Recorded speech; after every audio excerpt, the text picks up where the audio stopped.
Bonjour tout le monde. Dans ce cours numéro 4, ce que nous allons voir, c'est comment maintenant faire imprimer tous ces points que nous avons ajoutés à notre liste sur une carte. Ok? Donc, on se rappelle notre application. On a l'application ici qui nous permet d'avoir des points, ok? D'en ajouter des nouveaux. À ce moment-ci, l'ajout ne fonctionne pas correctement parce qu'on n'a pas encodé l'adresse, mais on va faire ça durant ce cours-ci. On permet aussi d'aller voir la position actuelle de l'application, l'ajouter à la liste. Okay? Donc, on va ici maintenant dans une liste de points. Ce que l'on va faire, c'est qu'on va aller ajouter tous ces points-là à notre carte. Donc, on se rappelle ici qu'on a un view controller standard pour notre carte et on va aller ajouter ces points-là sur notre carte. Donc, la première chose que l'on va faire, on va ajouter dans notre contrôleur de vue de la carte ce qu'on appelle un map view, une carte. Okay? Donc, on va sélectionner notre carte-ci, je vais faire apparaître les options à droite. OK? Donc, je vais chercher ici dans les différents types de contrôles pour un map. OK? Donc, on a le Map View Kit, OK, qui permet d'afficher une carte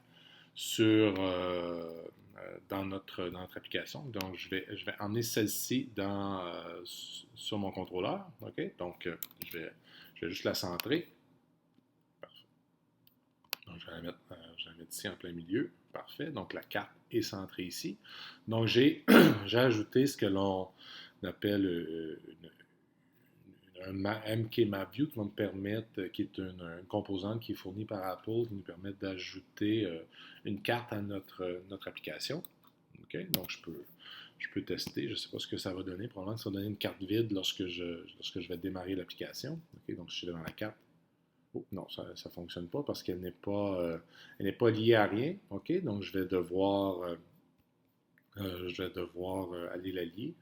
Donc, si je regarde ici dans mon carte controller, okay, la première chose que je vais faire, c'est que je vais aller euh, me créer un outlet pour ma carte, OK, pour la lier sans aussi, donc un MK Map View, et je vais aller lier cette carte-là avec l'item que j'ai créé dans mon storyboard. Donc, je crée un eBay Outlet carte qui est de type MK Map View. Donc, je vais sauvegarder ceci.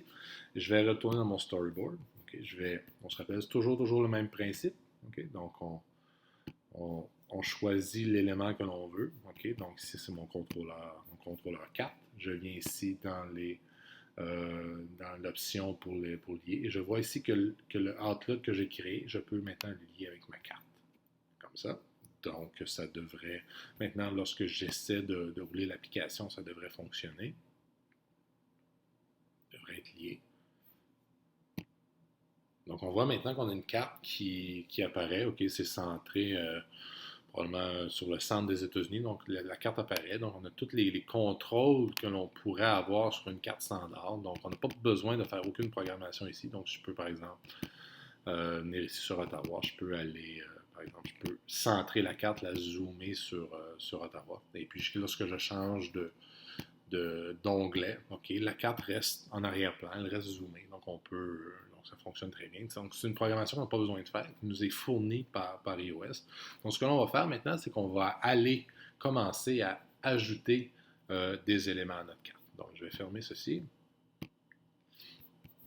puis je vais faire apparaître ma liste de fichiers. OK, donc, mon contrôleur de carte.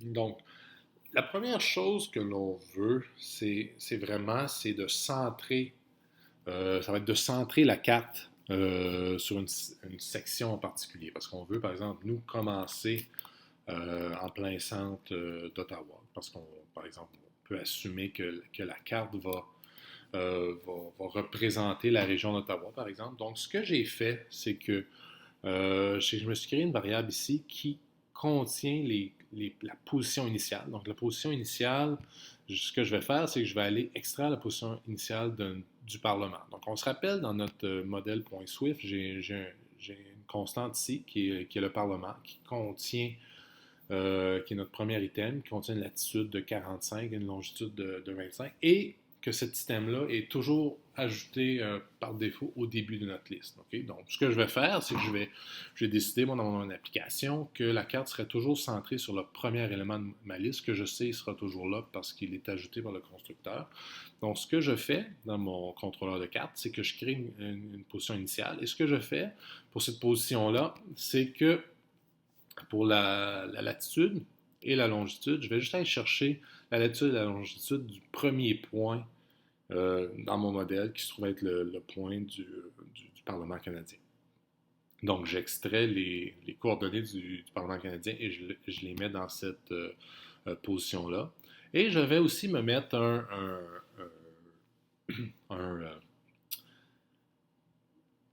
un diamètre, là, okay, un rayon de 2000 km. Donc, ça va être centré sur le Parlement canadien avec un rayon de 2000 km. Mais je pourrais mettre d'autres choses. Je pourrais mettre 10 km, je pourrais mettre 5 km, dépendamment de la fonctionnalité de ma carte. Donc, je vais pour l'instant mettre 2000 km. Et je vais créer une petite fonction facile, okay, centrer la carte, qui va centrer la carte avec cette position-là. Donc, ce que je vais faire, c'est que je vais me faire une région, OK?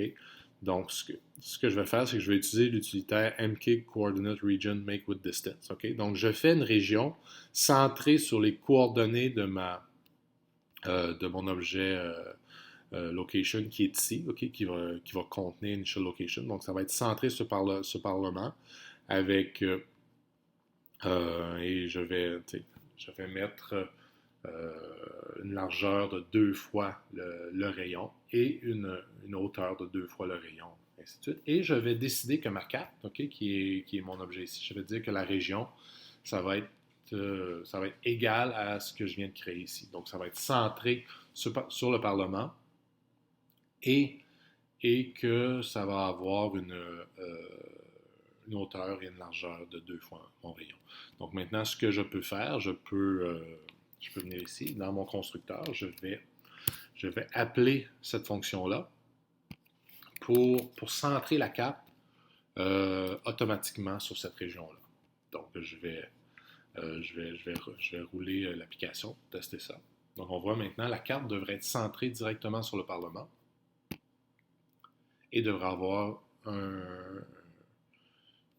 une région là, de 2000 km, donc 4000 km par là, 4000 km par là, ce qui est à peu près le cas, je pense, de ce que l'on voit ici. Donc, on voit maintenant que la carte est ici. On voit que la carte n'est pas tout à fait centrée, c'est parce que ça dépend de la largeur de notre cellulaire et ainsi de suite. Donc, vu que c'est une application universelle, la carte n'est pas nécessairement centrée parfaitement à ce niveau-là.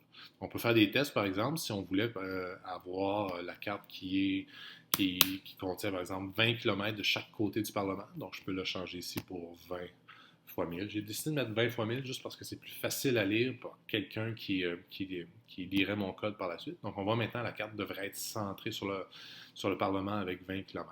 Parfait. Donc, on voit maintenant, c'est la région d'Ottawa-Gatineau qui apparaît à l'écran. Même chose, je pourrais dire, mettre ça sur le Parlement, mais seulement 1 km. OK, donc maintenant, la carte devrait être beaucoup plus zoomée là, sur le Parlement. Donc, on est directement sur le Parlement et la carte démarre de cette façon-là. Donc, afin de tester, je vais remettre ça à 2000 km parce qu'on se rappelle que la position initiale de mon téléphone est à New York. Okay? Donc, je vais mettre 2000 km pour pouvoir voir ce point-là lorsqu'il sera ajouté à la carte. Donc, je vais m'assurer que tout fonctionne bien.